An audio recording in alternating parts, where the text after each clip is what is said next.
Hello guys, युट्युबमा channel ओन्चाम्लिङ भ्लगमा तपाईँहरूलाई स्वागत छ। अनि मेरो भ्लग हेरेर तपाईँहरूले माया गरिदिनुहोस्, अनि लाइक अनि कमेन्ट सब्सक्राइब पनि गरिदिनुहोस्। तपाईँहरूको माया अनि प्रेमले मलाई माथिल्लो स्टेपमा ल्याउँछ भन्ने मलाई आशा छ। अनि म चाहिँ हिजोदेखिको लागु परेको नानीको एक्जाम पनि मोटामोटी सकियो र नानीको लागि चाहिँ मैले प्रोजेक्ट है र हिजोदेखिको थालेको मैले यो बनाउन।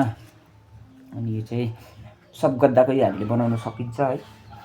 र मेरो चाहिँ यो फर्स्ट कस्तो हुन्छ भनेर है र स्टुडेन्ट लाइफमा नि मैले बनाएको थिएँ। अनि आज पनि नानीको लागि चाहिँ मैले यो प्रोजेक्ट बनाउँदैछु है, हेर्न सक्नुहुन्छ।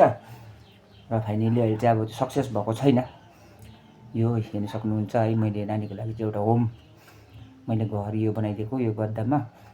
र अहिले चाहिँ कलरिङ हुँदैछ र यो चाहिँ पेन्टिङ हुँदैछ, जुन चाहिँ यो खिड्कीको भागमा मैले यो ब्ल्याकले गरेको छु भने यो चाहिँ ग्रिन है यो भित्तामा, अनि यो चाहिँ ओरेन्ज कलरको जुन चाहिँ यो पोस्ट। र अझै फाइनली यो चाहिँ उयो छ, कम्प्लिट भएको छैन, इन्कम्प्लिट छ।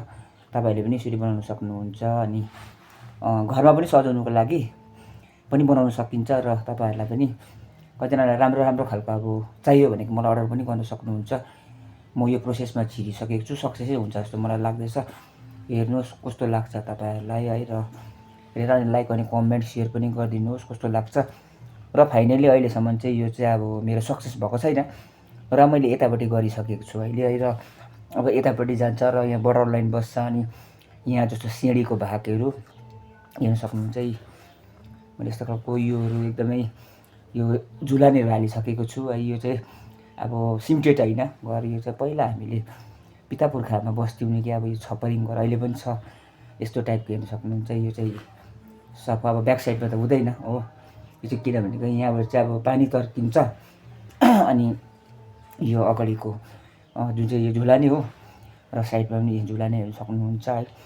अझै मेरो यो सक्सेस भएको छैन, म सक्सेस भएर फेरि तपाईँहरूसँग अर्को है उयसमा आउँछु ब्लगमा। र तपाईँहरूले युट्युबमा पनि हेरिदिनुहोस् अनि फेसबुकमा पनि हेरिदिनुहोस्, हेरेर माया अनि सेयर गर्नुहोस्। ओन्चाम्लिङ भ्लग मेरो तपाईँलाई यति भन्दै है आजको यो मेरो भिडियो यहाँ अन्त गर्छु। फेरि म अर्को नेक्स्ट भिडियोमा तपाईँहरूसँग जोड्नेछु।